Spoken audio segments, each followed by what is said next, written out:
Poltergeist are usually associated with an individual. Hauntings seem to be connected with an area. A house, usually. Poltergeist disturbances are of fairly short duration, perhaps a couple of months. Hauntings can go on for years. They're here.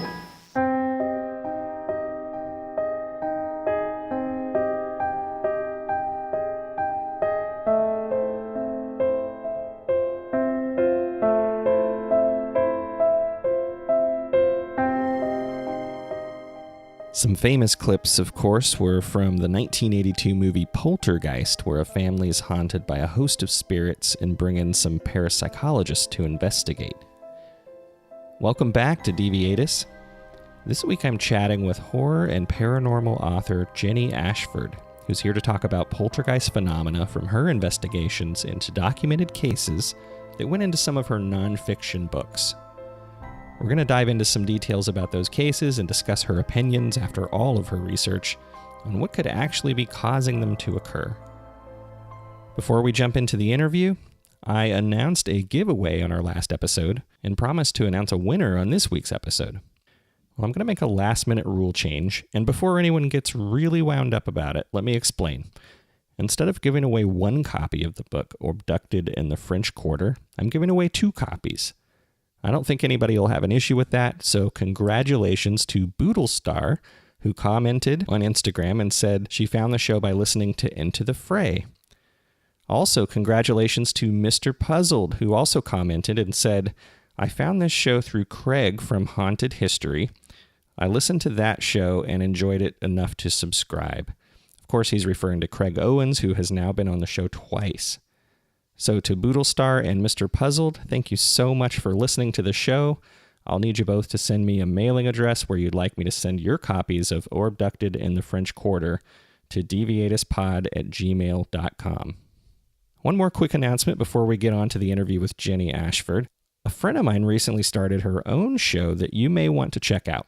If you remember Nicole from San Diego Paranormal Eye episodes, she and some of her friends have come together to create Weirdos and Wine, a podcast that has a much more laid-back approach to the paranormal, as well as true crime. I will say there's drinking involved, and fair warning, it's definitely not safe to listen to at work, but you will find yourself laughing at the lighter side of the paranormal, all while getting some creepy content. They're just starting out, so show them some love. Again, the name of their show is Weirdos and Wine. Now, without further ado, let's jump into my conversation about poltergeists with Jenny Ashford. Well, yeah, so I guess let's just kind of start things off. I kind of, I did listen to a couple of the podcast episodes that that were on your website, and okay. I just love all of your research on poltergeist activity, and I often find, and I know you're probably asked this a lot, that anybody who's interested in this stuff generally has a reason, either an experience or maybe they have a goal of debunking. But if you would kind of let us know what your ultimate, I guess, genesis story is, what got you started in this? Well, it's funny because, ever since I was a kid, I've been into like horror and ghost stories and stuff like that since I was little, like ever since I can remember. That was, as soon as I was old enough to read, I was always like, I want ghost stories, I want witch stories, I want stuff like that. And I think for a long time, I didn't really think any of it was real. But then in my teenage years, I kind of got interested in sort of more old school parapsychology type stuff, like, books like William Roll and Hans Bender and people like that, where they had just had these compilation books of cases that they had studied. And I said, maybe there's something to that poltergeist thing. It's like, I don't know if it's ghosts or anything like that, but it's kind of interesting. And then I kind of, lost interest in it for a while. And then I went back to horror fiction and I wrote a bunch of horror fiction and stuff like that. And then, probably about 7-8 years ago, I met my boyfriend, Tom Ross, and we had been hanging out for a while and stuff. And then, eventually we kind of got together as a couple and stuff like that. And he said, he's like, I have to tell you something, but I don't want you to laugh at me, because he knew I was really skeptical, about the paranormal. And I think he thought that I was going to mock him. So he's like, now you have to promise that, you're not going to make fun of me and stuff like that. And I was like, I promise. What are you going to tell me? And he's like, well, when I was a kid, I had a really bad poltergeist experience when I was 13 years old. And I was like, really? And he's like, yeah. And he's like, and I'm totally serious. I'm not, messing with you or anything like that. So he told me all about it. And I didn't disbelieve it really, but at first I was just kind of like, wow, that's quite a story, but I couldn't really think of any rational explanation for it other than him just making it up or something like that. But he's like, no, he's like, my aunt and uncle and cousin were there too. He's like, just call them. They live in California. Call them, talk to them on the phone and ask them about it and without me there, and they will tell you the same thing. So that's what I did. And I called them and I was like, so tell me about this poltergeist thing. And they told me like pretty much exactly the same details. It was like a couple little minor things were different. Let me stop you for a sec. So was this when the relationship was new, or you'd kind of been around for a while and you're just calling him out? Yeah, well, we were friends for a while because I was actually still married to my first husband when we met. And so we had just hung out as friends for probably about a year and a half before, I got divorced and went through all of that. And then so we ended up dating after probably about a year and a half, 2 years of knowing each other. And I don't know, I don't really remember how long it was, after we had become friends that he told me. It was a while. It's not like week 2 and you're just calling his bluff then. No, it was at least a year. All right. We'll cut you some slack there. Yeah. But it was just, the more he told me the story, I was like, it's like, maybe there's something to it, because his poltergeist experience was not something that could just be like, it wasn't like, oh, a door closed. Oh, it wasn't anything minor. Oh, there was just like a knock on the wall or something like that. It was really impressive, like the details of it.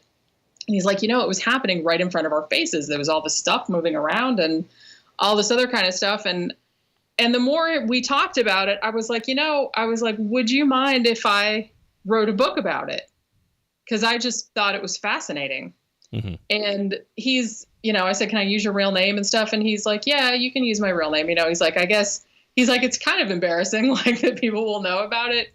And it's kind of upsetting. But he's like, I guess it was such a long time ago that it doesn't really bother me that much. Right.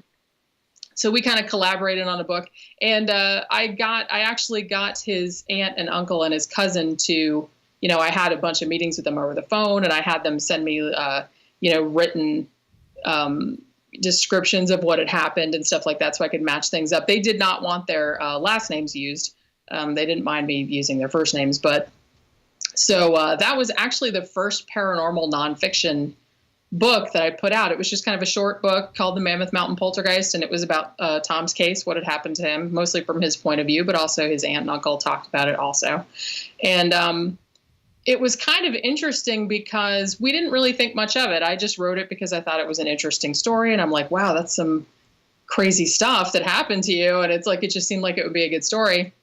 And from that, after the book came out and we were kind of doing some shows together, various podcasts and things like that, and talking about the case. And then it so happened, Tom's like, now I'm kind of getting interested in talking to parapsychologists, talking to other people who have experienced the same thing so he could compare notes or whatever. And it happened that he ended up making friends with a British parapsychologist named Steve Mera, who had been in the field for 30, 35 years, something like that. And he's had television shows over there and stuff like that. And so Tom's like, I'm going to start talking to him on Facebook and I'm going to tell him my story. Mm-hmm. And so we told him all about the story and we sent him a copy of the book, and he actually really liked it. And he reviewed it for Phenomena magazine, which is the e-zine that he edits. Mm-hmm. And then after that, we kind of got to be friends with him and, talking about poltergeists and talking about the paranormal and stuff and all the cases he'd investigated all during his career and stuff like that. And then he happened to mention, he's like, I've investigated a lot of cases that I don't really have time to write up properly. He's like, so if you want to collaborate on some books, then we can do that. So I was like, sure. Yeah. Oh, because he had read the one and he's like, oh, I like your writing and I like how you, how you didn't embellish it. You didn't exaggerate. You just kind of said it was very matter of fact. If this is what happened and this is what the witnesses reported. And he's like, and I kind of like that. I didn't try to make it like a movie or make it have a plot or anything like that. And so we ended up we've done 2 books so far together. We did the Rochdale Poltergeist, which was about a case in England that he investigated in 1996. And that was a really interesting case because there were object movements and other kinds of things like that. But the main manifestation in that case was that it rained indoors a lot. Oh my gosh. Yeah, and he and his team actually saw it a few times, and he's like it was the most amazing thing I've ever seen. Like in the course of my whole entire career, he's like it was just you go in the kitchen and it was raining in there, and he's like, and it wasn't just like a couple drops or anything like that. It was just like a shower, like a spring shower, like in the middle of the kitchen. He's like, it's the craziest thing I ever saw. Wow. Yeah. So, but yeah, we did that one, and then we did. House of Fire and Whispers, which was actually about the Keith Linder case, which was Demons in Seattle on Ghost Adventures. Yeah, I remember that one. Yeah, they went out there and investigated it. And because on the show, they kind of said, oh, well, we didn't really think there was anything to it. Keith Linder kind of got upset about that because evidently he'd been having paranormal activity since he moved into the house for like the previous 4 years. Mm-hmm. And so after the Ghost Adventures show came out and he got a lot of, negative feedback and, he was getting kind of like a lot of abusive emails and stuff like that. And his girlfriend at the time was too, because I think on the show, they kind of implied that maybe she had bad vibes or something like that was causing the haunting. Mm-hmm. And so she ended up leaving. They ended up breaking up. And so Keith Linder got kind of upset about it. And he said, well, I'm going to contact a real parapsychologist, like a real parapsychological team that's like respected and stuff like that, and see if I can get them to come here and investigate so I can be vindicated, essentially. Mm-hmm. So he contacted Steve Mara, and he came over here with Don Phillips last year. And they actually came on 2 occasions. They were here for a total of 14 days, and they were staying in the house.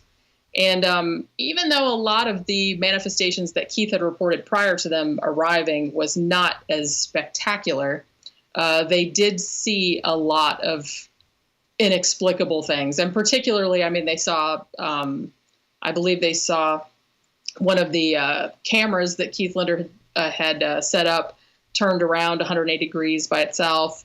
They saw a ball flying across the room. They recorded over 400 EVPs, most of them intelligent, like that answered their questions, and most of them quite clear. So, it was kind of a controversial case. And, Steve Mara was like, well, I don't even know if I wanted to come over here and do it just because it had been on TV and there had been so much negative publicity about it. But in the end, he was kind of glad he did because it ended up being a really interesting kind of case. And the book I wrote with him about it was actually, it's not so much about, it does talk a little bit about the stuff that happened to Keith Linder before Steve Mara got there, but it's mostly from Steve's point of view. It's from his, me interviewing him about what happened when he got there and what he saw and what he recorded and things of that nature. So I tried not to take too much of a stand on what Keith Linder reported before the parapsychological team got there. Yeah, I respect that because, I don't know how you personally feel about the show Ghost Adventures, but I know they get a lot of flack. And basically, if somebody's going to have a reason to kind of overemphasize something happening, Ghost Adventures, in my personal opinion, I think they do that quite a bit. So if they're coming in saying, gosh, we didn't get anything, you got to question that. And the fact that he took a chance and went out and still investigated there, it says a lot about him, but also, with the approach of the book, like you described, of basically saying, we're just going to kind of tell you what happened when we were there. I think so many books overemphasize things and maybe make a mountain out of a molehill for these things. Yeah, definitely. I mean, even before I first started, when I started writing Mammoth Mountain Poltergeist, and this was important to Tom too, because it was his story. He said, I want this to be, the model that we used was This House is Haunted by Guy Lyon Playfair, which was about the Enfield poltergeist case. And he was, Guy Lyon Playfair was on site for most of the poltergeist infestation, which lasted about 18 months. Right. And that book is very, I guess if you wanted to be uncharitable, you could say, oh, that book was really dry or it was really boring. But I actually found it really fascinating because he didn't embellish anything. He didn't, he just said basically on this day, the girls did this and that and the other thing, and this is what we saw. And he was very free about saying, if they caught the girls faking, which they did on one or two occasions, then he would say that. Like you could tell that he wasn't really trying to make it have, as I said before, he's not trying to make it into a plot or make it into a movie or something like that. And it's interesting too that whenever they fictionalize the Enfield case, as they did, I think The Conjuring 2, wasn't it? I think they made that was sort of based on Enfield. There was also Ed and Lorraine, right? They weren't even there. Even though they showed up like one day and then left. They didn't even investigate anything, and they showed up uninvited. Wow. According to everyone that was there, they said, no one called them. They just showed up. Oh, but man. But yeah, so and there was also a 3-part BBC series called, I think it was called The Enfield Haunting. And it was actually, the first 2 parts of it were actually quite good. There was a little bit of embellishment, but not much. But then the 3rd part kind of went flying off the rails and it turned into a horror movie, more or less. And I was like, that's not what happened. It's like, I know they're trying to make it entertaining and stuff like that. But I feel like poltergeist outbreaks, when they really happen, they're not really conducive to being turned into like a 3-act horror movie, because they just don't happen that way. They just seem very random, and they don't seem to have much pattern to them or much meaning to them.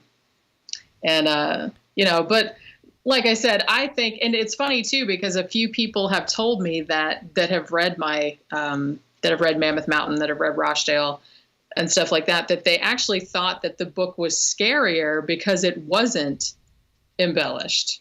Yeah. Like you could, that I didn't, because I kept it a very matter of fact type of style. And so some people said, well, that made it scarier because it seemed reasonable. Like it seemed like something that could happen. You weren't like making things up or anything like that. And that's kind of what I was going for. So I'm glad that some people kind of picked up on that, because that's definitely what I wanted to get across when I was writing them. So you're basically taking a chronology of events and, obviously adding your commentary in there, but what kind of things do you add that weren't part of the original stories? Like, do you take any sort of creative liberty, or is it pretty much just, no, you're black and white, these are the facts? I kind of try to hit a happy medium with that, because I do want it to be an entertaining read. So I do try to use like entertaining language or evocative language that makes it creepy and things like that, but in a way that's not saying things that the witnesses didn't see. You know what I mean? Because I think that's kind of a problem that I have with a lot of, we were talking about the paranormal TV shows before. That's kind of the problem I have with a lot of these ones that do reenactments of various cases. Like, even though I love the show A Haunting, there's something very comforting about it. I always like it. But I've noticed something that they do a lot. Like, they'll interview the people, and then when they do the reenactment, they'll have the person kind of, washing the dishes or something like that. And then there'll be like a demon like behind them. And I'm like, the person didn't say that they saw that. Sometimes in the interview, they just said, oh, well, I felt like there was someone behind me, or I felt a presence or something like that. So they kind of put something there. I'm like, they didn't see that, like, I know it's kind of, it's a visual medium and you have to kind of represent that somehow, but I don't know. To me, it's creepy enough to like feel a presence in the room without having to make it. It's like, look, it's a demon back there, So, but on the other hand, like I said, I do want the books to be a good read too. Like I tried to do sort of a matter of fact style, but also that somewhat read like a novel. Although Right. it didn't really have like a 3-act type of structure like a novel would, because that's not how the events played out. But, I did try to make it like kind of read like a story with that kind of, fictional language. Right. Well, and I had an interview quite a while back. It's been almost a year probably, with an author named Mark Leslie, and he wrote a book called Haunted Hospitals. And he said the same thing, where he's basically taking facts, but he's, when he interviews a witness of an event, he'll kind of ask more questions about the setting and, things that aren't included in the original story. Yeah. And I agree with you. I think that, without disturbing the facts, you do have to add a little context or a little color into the story. Yeah, and I really look forward to reading your books. I wish I could have done it before we had our conversation, but it sounds like the style of writing, it's right up my alley. Well, I hope so. I mean, I really did try to make it entertaining as well as informative and not super over the top, you know what I mean? But I still think it was a good book. Like, I tried to get very descriptive, and, like you said, like the other author did, I tried to get them to tell me what did the place look like. I mean, when I wrote the Mammoth Mountain Poltergeist, I even went, Tom found pictures for me. Well, he had pictures that his family had taken at the time.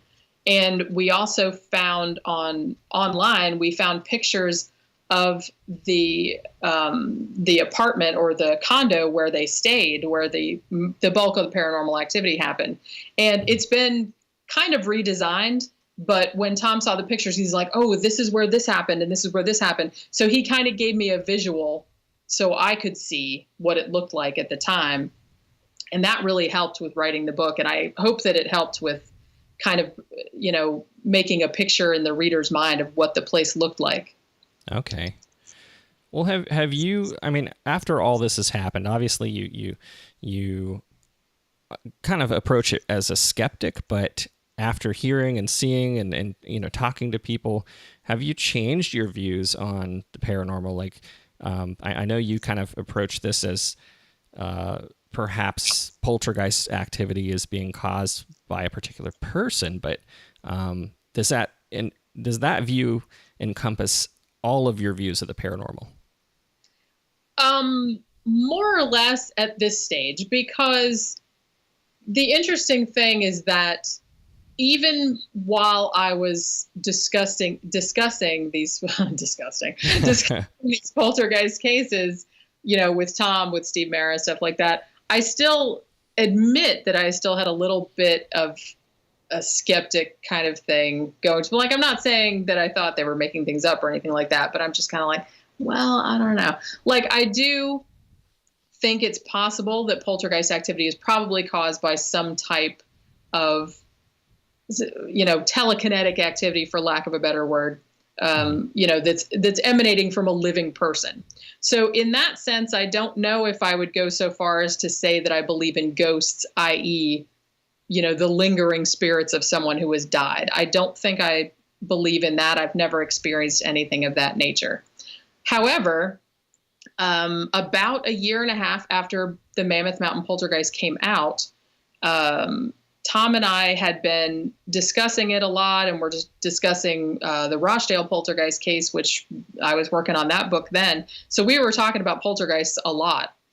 And then poltergeist activity started happening in our house. So not anything major, not anything super frightening or anything like that, because, I mean, if you read the Mammoth Mountain Poltergeist, and Tom believes this too, he's like, I didn't know at the time, I was only 13 years old, but he said later on, I realized that it was me doing it. Like, I didn't know I was doing it. It was unconscious, but he's like, I think it was me doing it. So, and he had some experiences later on, like he had some kind of strange out of body experiences and things like that when he was a little bit older that he thinks were related. And I wrote about that in the book too, just because I thought it was related to the earlier thing. It seemed kind of all of one piece. So when it happened at our house, and it happened very suddenly, it was probably, I don't even remember how long ago it was now, maybe a year, maybe a year and a half, something like that. We hadn't experienced anything strange or anything like that. We were all sitting around in the living room. It was me and Tom, and 2 of our friends were over, and Tom's mother was here. And we were all sitting out in the living room, and we were trying to get the TV to work. We were trying to buy a movie on pay-per-view or whatever. Mm-hmm. And it wasn't really working. And Tom's mother was like, well, I'll call customer service and see what's the matter and blah, blah, blah. So we were all just kind of sitting there waiting for the movie to start. And all of a sudden, the remote control on the coffee table picked itself up and flew across the room like 3 feet. Excuse me. And it was really weird because everyone just went really quiet, like for a second. And I looked over at our friends who were on the sofa perpendicular to us. And I was like, did you guys just see what I thought I saw? And they're like, their eyes were like as big as saucers. And they were like, yeah. And then I immediately turned to Tom, who was kind of spaced out. He wasn't even looking over there. I said, did you do that? And then he kind of looked and he's like, oh, I guess I must have. He's like, I wasn't really thinking about anything. He's like, I was just mad at the TV because the movie wouldn't come on. Don't make me angry. Yeah, so I guess the remote control flew across the room. And then actually a few days after that, he got into an argument with his mom. And he kind of went in our bedroom, and then out in the kitchen, we have these cabinets that have kind of a shelf on top of them, like between the top of the shelf and the ceiling. Mm-hmm. And there's a bunch of like ceramic statues up there. And evidently he got so angry that he wasn't even in the room, but in the kitchen, the lip of the shelf wrenched itself off, like bending the nail. And 2 of the ceramic statues flew off the shelf and smashed all over the kitchen floor.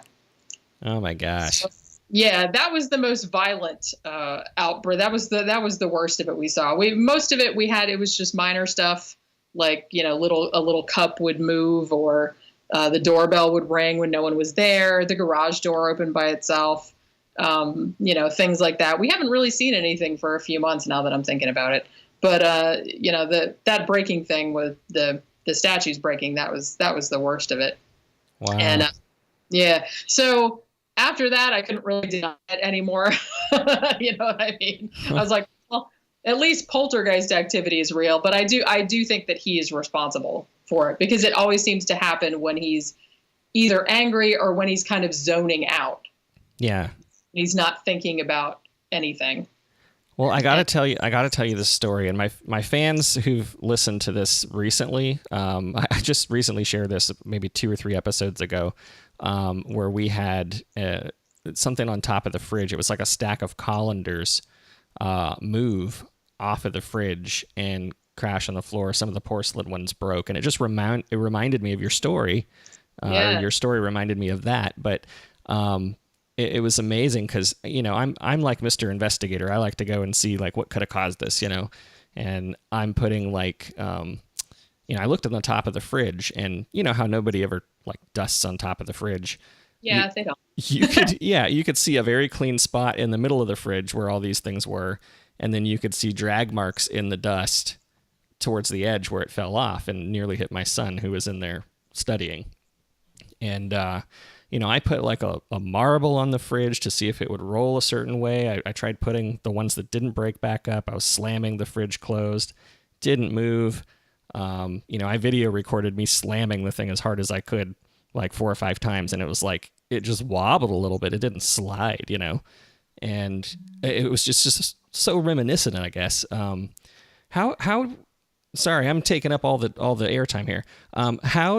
How would you classify something as poltergeist activity versus, you know, maybe a different paranormal claim?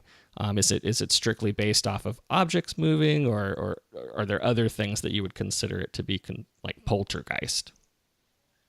Well, the interesting thing, and I don't know if I'm in the majority on this, but I feel like poltergeist activity can encompass a lot of different manifestations, which is why, I mean, in my book, The Unseen Hand, I kind of classified everything. I grouped things depending on the type of manifestation. Like I had these are ones that threw rocks. These are ones that banged on the walls. These are the ones that set fires. These are the ones that made rain come out of the walls and stuff like that.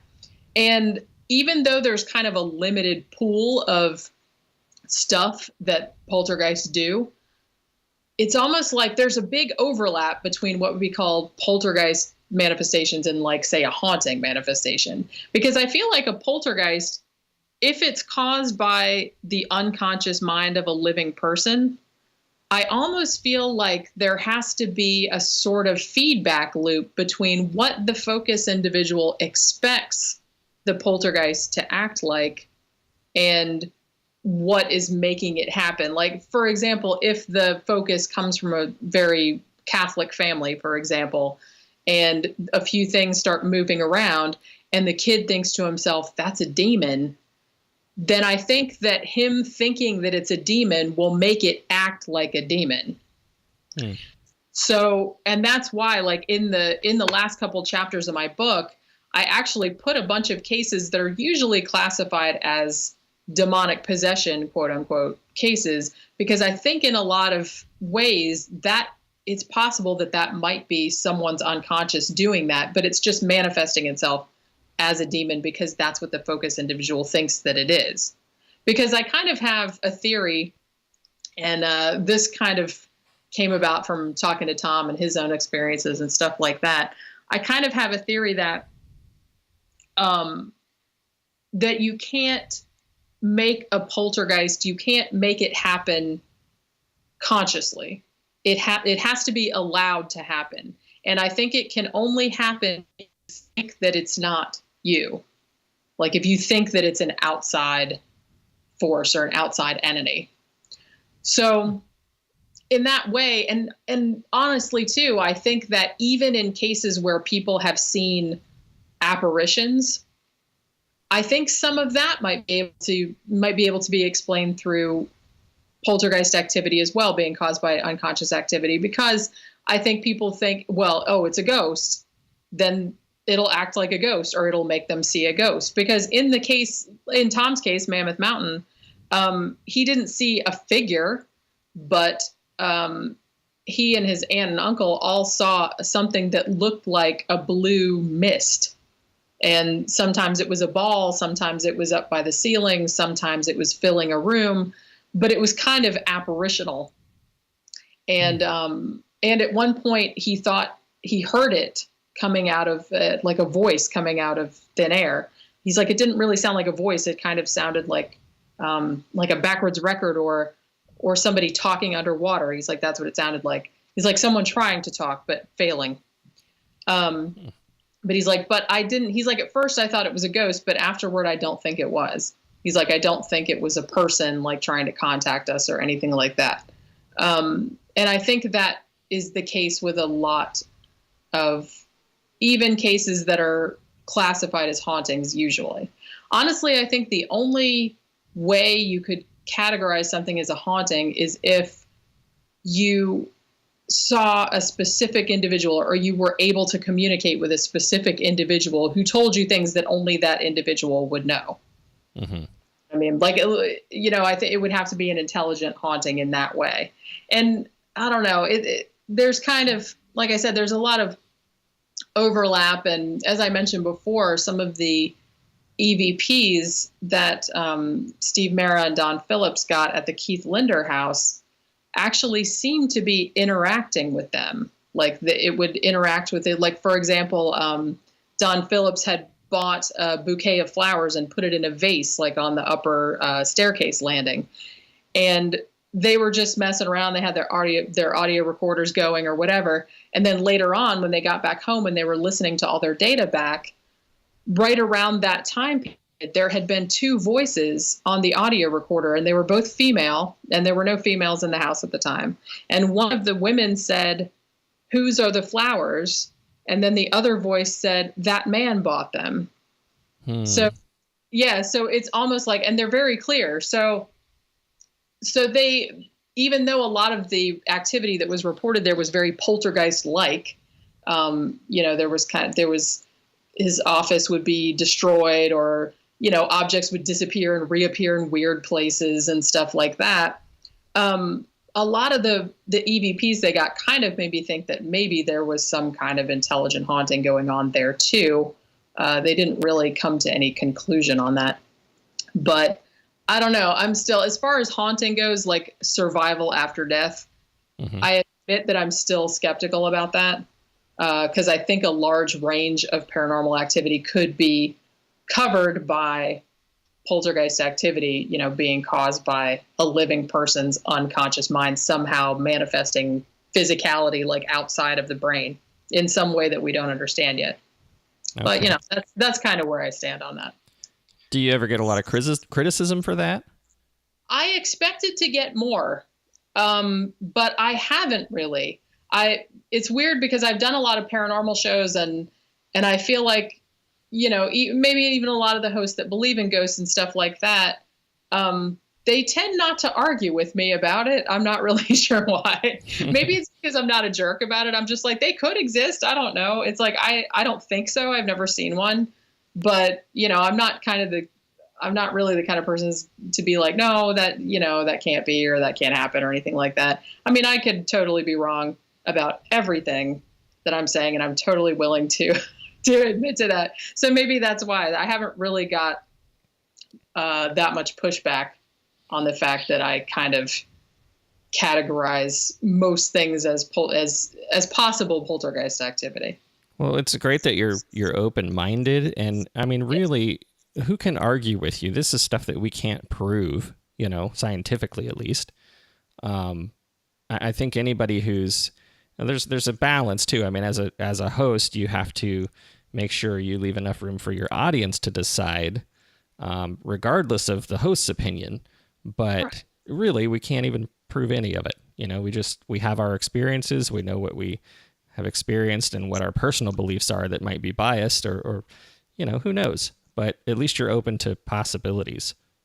Yeah. And honestly, that's kind of why I've always been very interested in kind of more old school parapsychology, where people are actually trying to scientifically investigate this type of stuff, because I think there probably is something there that needs to be investigated.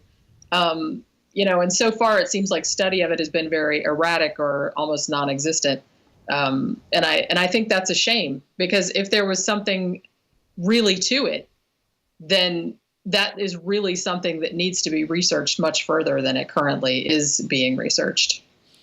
I think there's a stigma with it too, though, at least in the professional world, where, you know, if you start talking about this stuff, you know, people think you're crazy, and you're gonna blot your good reputation out if you even show an interest. And you got to wonder how much money is in it too. You know, all that research is highly funded by organizations, usually for a purpose to make a positive change. Not always, but you know, I don't know, unless we find some rich donors out there and some scientists willing to put their reputation on the line, I don't know how much progress we'll make, you know?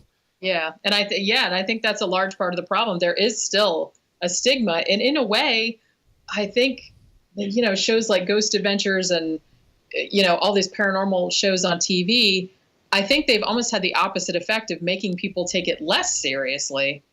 You know, I mean, a lot of people still do believe in it and watch these shows for entertainment and stuff like that. But the way that they investigate things on those TV shows, I mean, that's just purely for entertainment purposes. They're not really investigating anything seriously or stringently or anything like that. And I think that might hurt the serious study of it, because you kind of get lumped in with, you know, guys walking around with their EMF meters or whatever, just trying to get ratings on TV. And, you know, did you hear that? And, you know, maybe kicking things over when the camera's not on them and stuff like that. Yeah. What was that?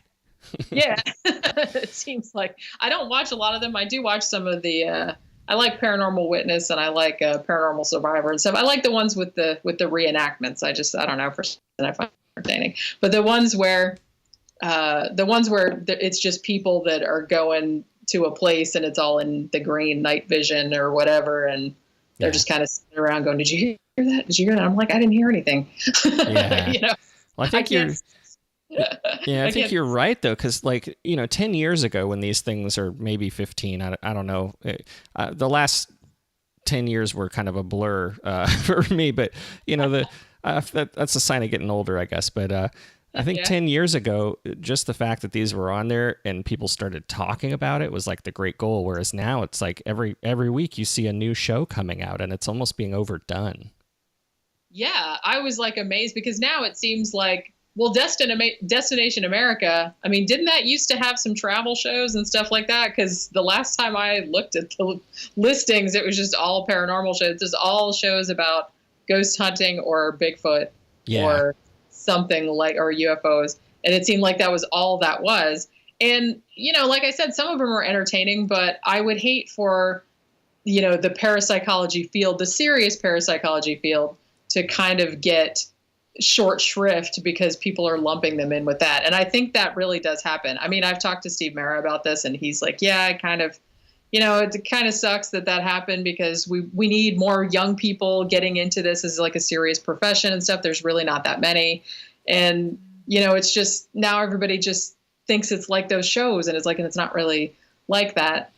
Right. And, you know, so it's kind of a shame. It's kind of a blessing and a curse at the same time. Yeah. Well, do you think you would ever, or have you ever gone on any kind of investigation yourself looking for evidence? I would actually like to. I've never done it formally. Though I have, well, when I was younger, I lived in a supposedly haunted house. It was actually my grandparents' house, and all of my mother and all her siblings had grown up there. And they told me frequently about this, like, oh, we used to hear footsteps on the roof, like walking back and forth across the roof, like a sea captain. They said our covers got torn off. You know, there was all kinds of paranormal things going on. And I lived there for many years and I kept hoping that something would happen and nothing ever did. I never saw anything. I never heard anything. And I lived there for a long time. And, you know, I tried to keep myself open to it. The house was creepy, but I never saw anything that I couldn't explain. And I was always kind of disappointed about that.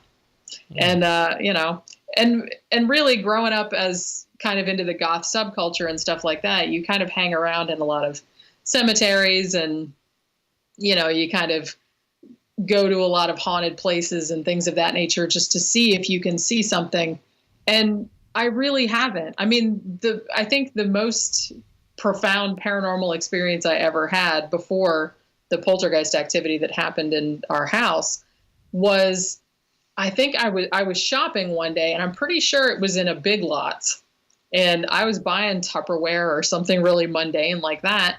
And all of a sudden I was standing in the aisle looking at the Tupperware and I had this horrible oppressive feeling that something really bad was going to happen. Like that there was, you know, just some evil presence or it was just something terrible was going to happen.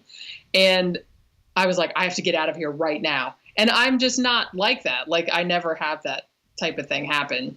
Mm-hmm. But that way, and I remember it very vividly. And then like I ran out of the store. And then when I was out in the parking lot, I was like, what the hell was that all about? Because I'd never had that happen before. And I kind of researched that land where that store was and stuff like that, but I couldn't really find anything behind it. But that's the only bad thing that ever happened to me like that, along that line, even though I went out and tried to experience it. I was always disappointed when I didn't. Yeah, it's so funny because I've had many experiences throughout my childhood and even as an adult. Some of them have been shared with other people, and it's like it always happens when you're not expecting it. And I think one of the things is like, you know, people often go searching for these things and sometimes you never find anything. I started doing these investigations kind of with one of the local teams here. And I really felt like, you know, we got some stuff, but nothing like I had experienced on my own, minus one or two things that had happened. But I think if you're constantly searching for it, I feel like that kind of activity dies down, at least in my experience. Yeah, it might. And I do kind of have a theory too, that the more you try to make it happen, the more you try to investigate it. And parapsychologists have said this too, that they have the same problem, that the more you try to look into it, the less it wants to perform. It's almost like it doesn't want to be observed too vociferously, I guess, because it almost seems like, and this kind of turned up a lot in a lot of the cases that I researched for the book, was that, they would have all the witnesses would report all this stuff happening, and then they would call a parapsychologist or a psychic or what have you. And then that person would get there and they would see nothing, or they would see just minor stuff that could be explained in some other way. So it's almost like, if this is a real phenomenon, it's almost like it doesn't want to be recorded. It doesn't want to be dissected. It doesn't want you to figure out what it is. And I think that kind of comes to light too, because in almost every poltergeist case that I researched, it's very, very rare for someone to see, for example, an object moving from its point of origin, to wherever it goes. They usually see it after it's already started moving, like see it when it's in the process of going, but they hardly ever, no one hardly ever sees something just like lift up off a table, like, see it from the start. Right. Their attention is drawn to it because it's moving rather than them looking at it. And I almost kind of feel like maybe there's something like, when you're looking at it, it can't do it. Like, you have to be looking away. For some reason, I kind of feel like that might be the case, because that was certainly the case in our poltergeist outbreak, as brief as it was. I mean, that remote control, we were all sitting there around it, but no one was looking right at it.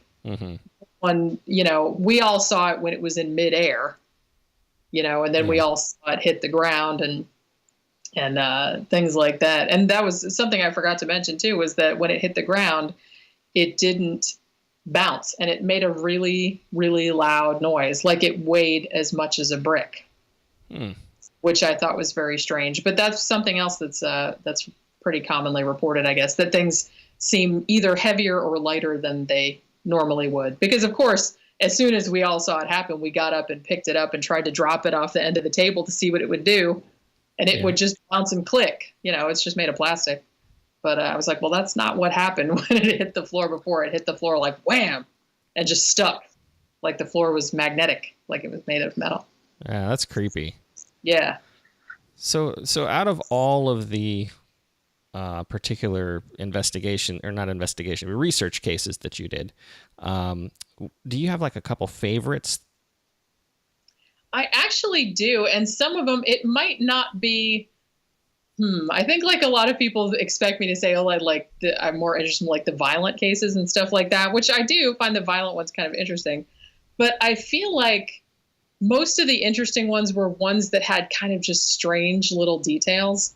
Like there was one, and I believe it was from 1958, and it happened in Long Island. And it's kind of known as Popper, the poltergeist, because it did a couple of other kind of just, a little bowl would move across a table or something like that. But the main thing that it did, and pretty much 99% of what it did, was it would pop the caps off of bottles by themselves. So, and just any kind of bottle. It was a soda bottle, it was a bleach bottle, it was a shampoo bottle, it was anything like that. For some reason, it was really into popping the caps off things and then making the liquid inside like shoot up and out of the bottle. And this happened over and over and over again. And for a while, they thought there was a 12-year-old boy in the house. And for a while, they thought, well, maybe he's taking like Tums or something and putting them in the bottles and making it, pop out and stuff like that. But they actually investigated that, and they were like, well, one, it's all different chemicals. It's not like he's just doing it with one type of chemical that's going to react with that antacid or whatever. And two, the kid was never seen doing it. I mean, it happened even when he was under observation. And the scientists even tried, or the parapsychologists that investigated it, they even tried to put the Tums in like different kinds of bottles. And they said, well, either the stuff just leaked out the cap and the cap didn't come off, or the entire bottle exploded. They're like, we could not get it, just the cap to pop off and then shoot the stuff out. So for some reason, I thought that was really interesting, because it seemed so specific, Right. And it seemed like it's such a weirdly specific thing for it to do. And that was almost all that it did. And it went on for like 2 or 3 weeks and then it stopped. And which I thought was very odd. And another one that I thought was weird actually happened in Orland Hills, Illinois. And this one was in the chapter on fire poltergeists. And almost all of the fire poltergeists, this was kind of interesting too. Most of the fire poltergeists were usually caused by a teenage girl, which, people say, oh, it's almost always a teenage girl causing poltergeists in general, but not always. So a lot of times it's a little boy, sometimes it's an adult, sometimes they can't figure out who it is or whatever. But it seemed like in almost every case of fire poltergeist, it was almost always a teenage girl. And in a lot of cases, it was one that had been adopted out from another family or was an orphan or whatever, which also I thought was interesting. But there was one that took place in Orland Hills. And the reason that was weird was because it wasn't just a case of, the wallpaper caught fire or the ceiling caught fire or something like that, which happened in most other cases. This one had blue flames shooting out of the electrical outlets. Oh, geez. And it would catch things on fire that were in front of it, if there was fabric or, curtains or furniture or whatever, but it would never burn the wall around the outlet. And the outlets still worked normally. And this went on for a long time, and they had the house rewired twice. And it still continued to happen.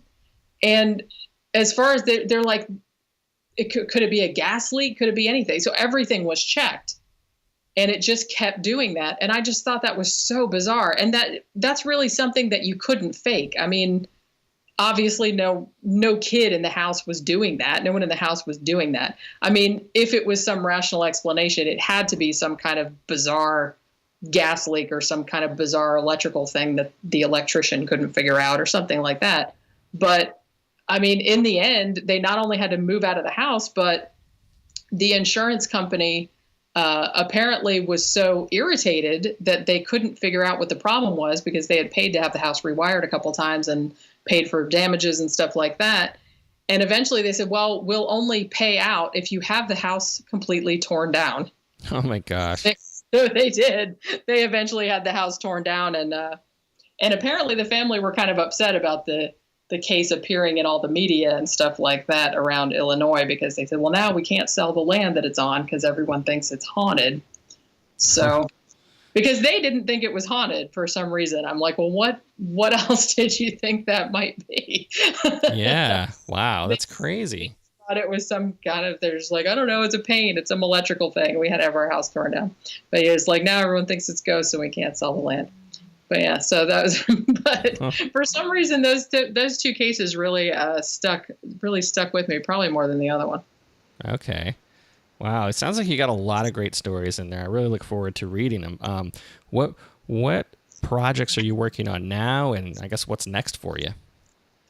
At the moment, I am writing, and it's actually almost finished. I'm doing a true crime compilation, and it's going to be, eventually, it's going to be 3 volumes. And it's kind of like the creepiest unsolved murders of the 20th century. And the first volume is from 1900 to 1959. And it has a lot of, better known cases in there. The Black Dahlia case is in there. Somerton Man is in there. Things like that. But I kind of also tried to find other kind of lesser known cases too to put in there. And so that will probably be out before the end of this month, or at least before the middle of October is what I'm hoping. Oh, soon. Yeah. That's just the first volume. The other two, I don't know how long it's going to take. But I've been working on this for a while, and I've been wanting to do a true crime book for ages.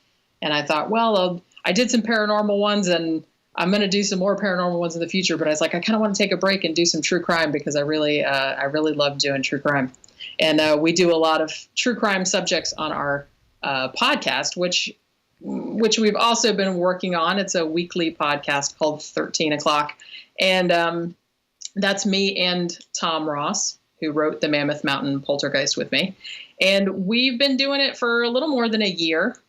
And it's kind of like, we just pick kind of random topics. It's usually paranormal stuff or true crime or just like weird historical mysteries and stuff. Like, we did a show about Amityville. We did a show about Enfield. We did a show about the occult beliefs of the Nazis. We did one on the Satanic Panic. We did one about conspiracy theories about The Shining. So it's like whatever we think is fun. And then we're going to do one. We did one on Elizabeth Bathory, and our next one's, I think, is going to be on Anton LaVey. But so just anything interesting. So we have that. And we also do movie reviews. We usually put those up once a week or once every other week. Just usually movies from the 80s because we're old. Hey, I'm right there with you. Yeah, those are the movies we like the best. But yeah, so we have that going. And, pretty much that's taken up most of the time. And that's awesome. It sounds right up my alley. Yeah. And other than that, end of October, I think we're doing, for people in the Orlando area, we're going to be at the Spooky Empire Horror Convention. And we're both going to be there, and we're both going to be on a bunch of the author-creator panels. So, we'll be there all over 3 days. I think it's October 27th, 28th, and 29th. It's like at the Orange County Convention Center. And I'll be selling my books there and stuff like that. Awesome. Watch out for Irma coming up the coast there. Yeah, it looks like we're going to get smacked right in the face. We're in Orlando.